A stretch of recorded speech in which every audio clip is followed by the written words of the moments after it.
a universidade ela se propõe, né, muito mais ampla a sua percepção e a sua possibilidade de pesquisa, de conhecimento, de ensino, de extensão, né? E o curso hoje de comunicação, ele tem essa forte característica, né, de atendimento a essa demanda do movimento de comunicação alternativa e comunitária do território do Cisal, e não só dele, né, porque vem gente de outras partes. Nosso trabalho a temática sobre a Feira Livre de Coité, a entrada da questão da pluralidade cultural na Feira Livre e assim as relações sociais que acontecem dentro dessa Feira Livre, né? A gente trata também da questão da disputa de poder dentro desse espaço de Feira Livre. E apresentamos com o título Nós na Feira a ideia justamente de esse nó, essas relações e também perceber como as pessoas vivenciam aquele espaço. Porque nós fizemos laços de amizade com os feirantes, hoje a gente chega na Feira Livre, nós somos saudados, as pessoas festejam nossa chegada, mesmo sem a câmera na mão, eles perguntam, e aí, como é que está o vídeo? Eles se interessam. A gente percebeu que o que a gente estudou na teoria na universidade, quando chegou na prática, a gente viu que realmente a prática é diferenciada.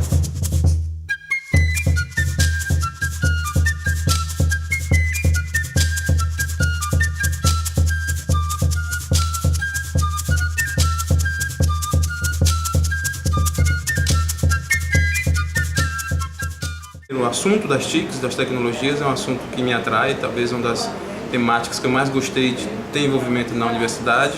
Primeiro e segundo porque eu tive também e tenho envolvimento com o movimento social da região e sentia a necessidade de estar fazendo com que eles realmente se atentassem para essa questão de tecnologias. Então aliei dois interesses, tanto a questão do movimento social da região quanto as tecnologias da informação. Precisava-se realmente, havia uma carência em relação a esse tipo de estudo aqui na região. Então você tratar de desenvolvimento, território, tecnologias como internet e computador e a temática e mentalidade de quem vive aqui na região é um trabalho desgastante, complicado, né, em certas situações. Então fazer correlação com questões às vezes parecem ligadas, às vezes não foi fácil. Talvez o grande aprendizado foi estabelecer conexões onde eu não via antes. Eu escolhi o livro-reportagem como instrumento para mostrar a minha pesquisa, porque era uma oportunidade de imprimir aquele trabalho e dar cara, dar um jeito gostoso de ler. É uma grata satisfação e até emocionante, né? A gente vê um pouco da nossa história contada através de um livro que de um produto acadêmico. Então o livro-reportagem apresenta a característica, o perfil desses 12 radiojornalistas e também apresenta o retrato da profissão de radiojornalista no território do Cisal e no território Bacia de Jacuípe, representado por 7 rádios de 5 municípios. O livro-reportagem Ensino Público em Biritinga e Riachão do Jacuípe teve como ideia principal fazer um levantamento da real situação da educação nos 2 municípios, como é que ela vem sendo tratada pelos poderes públicos. O ensino público é bem parecido, as deficiências apresentadas são bem abrangentes, não só em Biritinga e Riachão, mas em todo o país, né? Então nós podemos observar, na verdade, pontos bem parecidos, como a deficiência na base escolar, a ausência da família na escola, a falta de estrutura, o desinteresse dos alunos, professores mal estimulados. Então foram pontos que nós identificamos nas 2 cidades. Meu trabalho de conclusão de curso é um livro-reportagem sobre os perfis de algumas lideranças sociais da região do Cisal. A experiência de conhecer a vida das pessoas é algo que me marcou, que apesar de a gente saber como é a região, quando você vai até essas pessoas e conhece a história dela, você passa a conhecer outras realidades que as pessoas não conhecem. Então você se apaixona e está sendo uma alegria muito grande poder estar contribuindo para que essas pessoas sejam reconhecidas, sejam valorizadas pelo seu trabalho de desenvolvimento social da região do Cisal. Eu pensava em fazer um trabalho desenvolvido na área de comunicação organizacional, mas até então não sabia nem o que era comunicação organizacional. Mas para isso, quando chegou na disciplina no 6º, 7º semestre de Tiago, ele falava de comunicação organizacional.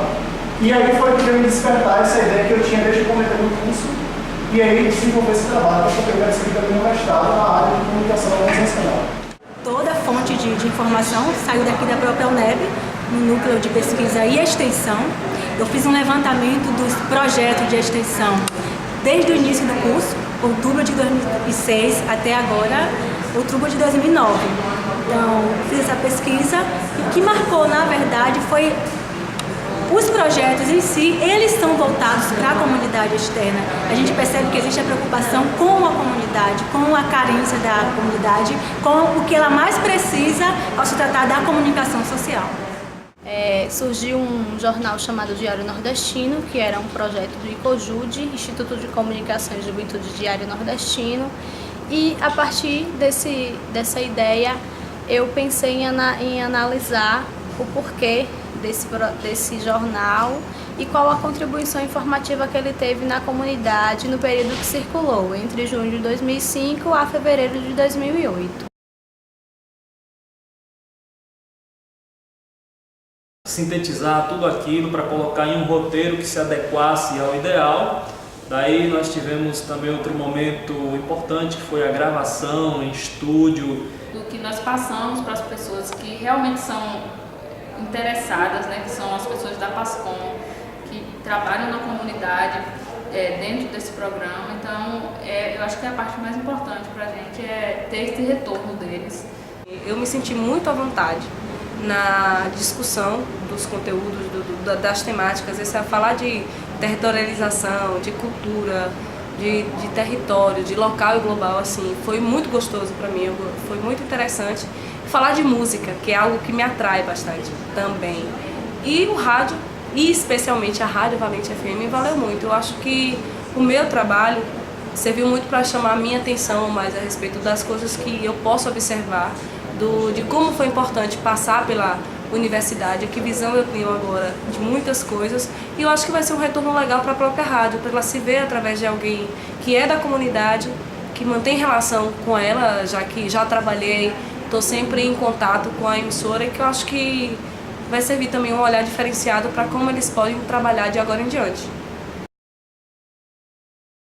O segundo capítulo é o objeto de estudo, que é justamente a desse pai. Esse pai não tem assim documentos, então quem passou essa história foram justamente as entrevistas, através da entrevista estruturada que eu fiz com o diretor de jornalismo de lá, que também é o mais antigo, ele tem 21 anos trabalhando lá, e foi ele que me passou todas as informações sobre a história. Aí aqui eu coloquei as categorias, foram divididas em 10 categorias, foram polícia, saúde, educação, comportamento, economia, esporte, serviço e cultura. Cultura eu dividi em dois, em arte e música, já que cultura é um conceito muito abrangente, então eu preferi deixar a cultura com alguns aspectos e preferi separar de arte e de música. Também porque a TV e o telejornal ele apresenta muita atração musical, então eu... Reguinha de paz, reguinha de amor, reguinha de paz. O reggae vem trazendo em sua musicalidade palavras de libertação. A música reggae ensinou muito o que a gente não sabia, né, da história do negro, entendeu? A importância do negro. Se levantou a moral, sim, a moral, né, a autoestima. O que deu para diagnosticar na pesquisa é que esses grupos afrodescendentes que militam em prol da temática reggae são grupos extremamente organizados e que agora este vídeo documentário vem para dar visibilidade a este movimento que através das mídias sociais, como blogs e também através da internet, a exemplo dos vídeos que são no formato da web, agora eles poderão ter um portfólio. As ações que estão sendo desenvolvidas aqui em Conceição do Coité e que também eles possam agora também reforçar a luta na questão da igualdade racial, diminuir o preconceito com relação à música reggae, que segundo eles ainda é muito discriminado. A minha prioridade foi abordar assim, como uma manifestação de violência pode ser percebida tanto explicitamente quanto de uma forma mais sutil, bem como mostrar qual a possibilidade dos efeitos que podem acontecer de uma exposição de violência para as pessoas que estão assistindo, no caso. É interessante porque a gente aprende a assistir tentando compreender o autor, tentando compreender, no caso, as outras pessoas. Você tem que parar de assistir só o que está sendo na tela, só o que está sendo exibido na tela. Você tem que começar a assistir o campo do contexto também, aquele campo que não está visível, mas que também traz uma carga de significados. Então eu acho que eu acredito que a parte mais vantajosa do trabalho tenha sido isso. Eu aprendi a assistir com outros olhos, não só como do espectador, mas também como de um comunicador. Para mim foi muito interessante porque o programa, de fato, ele está ajudando a desenvolver o processo de ensino-aprendizagem nas escolas em que ele está atuando. A gente percebe uma melhora significativa na questão do ensino-aprendizagem, leitura, escrita, a questão da inibição dos alunos, que está se desenvolvendo bastante. Muitos alunos estão perdendo mais essa inibição, estão participando mais das atividades. A educação, ela pode melhorar, existem caminhos. Não que eu queira dizer que a educomunicação ela é a salvadora da pátria, mas ela é um caminho que pode ser seguido para se buscar uma melhor qualidade no processo de ensino-aprendizagem das escolas, tanto no campo quanto na cidade. Deu para identificar que principalmente no território do CISAL, que foi o foco do meu estudo, as mídias estereotipam de forma negativa os conceitos que são atribuídos pela normatividade como socialmente esperados, e aí classificam principalmente os homossexuais como sujeitos objetos. Enquanto pesquisa, eu pude perceber que há necessidade ainda de desenvolver diversos estudos em relação ao discurso midiático e se aprofundar mais a essa questão de descobrir como que a mídia vem interferindo na construção ou desconstrução dos sujeitos. Fiz esse casamento entre a comunicação, que é a minha vida acadêmica, com a minha profissão, que está diretamente ligado à questão da saúde pública. Então daí esse significado grande, tanto para a minha vida acadêmica, como para a minha vida profissional, né? Pretendo usar esses estudos para projetar essas questões de comunicação na saúde em outras instituições. Pensar, inclusive, em aprimorar essa parte desse conhecimento agora da comunicação e cada vez mais está integrando a vida profissional, a profissão que eu já exerço, né, e com a comunicação, e que possa acontecer outros cursos de pós-graduação que esteja ligado à comunicação para que esteja se aperfeiçoando mais. Essa é a intenção. Manifestações culturais que a gente não tinha ideia de como era que acontecia, a gente aprendeu também como é que essas manifestações acontecem, o valor dessas manifestações para as comunidades, né? E ver uma grande massa chorar quando não tem um micareta, né? Que é um evento cultural que acontece 4 dias do ano e que abarca 80% do orçamento de toda a verba para a cultura do ano.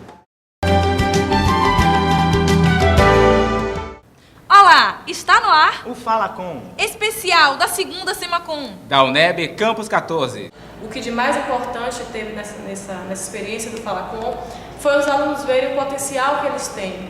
Tem muita gente nessa turma que com certeza podem dar ótimos repórteres, ótimos editores, ótimos produtores e ótimos diretores de TV. E quando a gente está no contexto, como é o da UNEB em Coité, de você estar numa região de interior, sem contato com grandes veículos de comunicação audiovisual, às vezes a gente se sente numa posição, e eu percebia isso em alguns alunos, de se sentirem numa posição meio inferiorizada, como se eles não tivessem condições de alcançar aqueles espaços. Acredito no potencial da turma, acredito que a turma sai com essa responsabilidade. As primeiras turmas de todos os cursos têm sempre uma responsabilidade, né?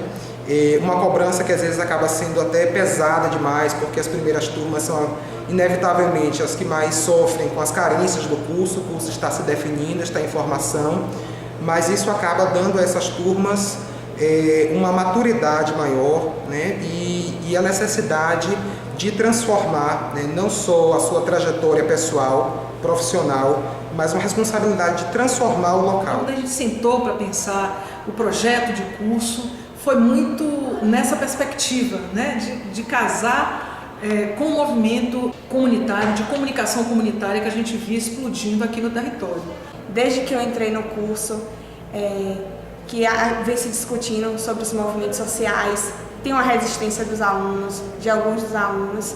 Então, para mim foi um desafio fazer sobre a comunicação comunitária, uma vez que eu já conhecia um pouco, mas não tive ainda a oportunidade de me aproximar desses movimentos. Eu avalio de uma forma muito positiva o desempenho que os alunos tiveram, não só nas bancas, mas ao longo do processo de pesquisa. Eu acho que o curso ele nasce como uma demanda dos movimentos sociais e boa parte dos trabalhos apresentam uma resposta, né, de pesquisa às necessidades que a UNEB tem que, uma prestação de contas que a UNEB tem que dar à comunidade local.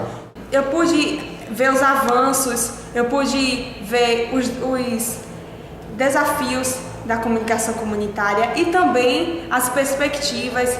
Pude fazer todo um apanhado teórico, o qual me possibilitou fazer essa análise. Então, acho que a abordagem ela foi muito importante para mim, não só para mim, mas para a comunidade, eu creio. Desse curso, eu não tenho dúvidas que vai surgir aí o curso de especialização, uma pós-graduação. Eu acho que é o caminho que vai se dar, né, a partir da qualificação dos nossos professores que vão entrando com mestrado, doutorado, enfim, é por aí.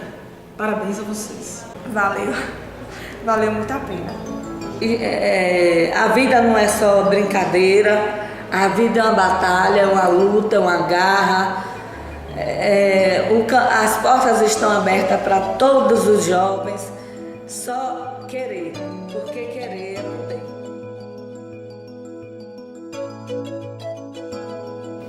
É isso aí, o Fala Com especial da segunda Semacom vai ficando por aqui. Esta foi uma produção da turma 2006.1 do curso de comunicação do Campus 14. A gente se vê por aí. Tchau!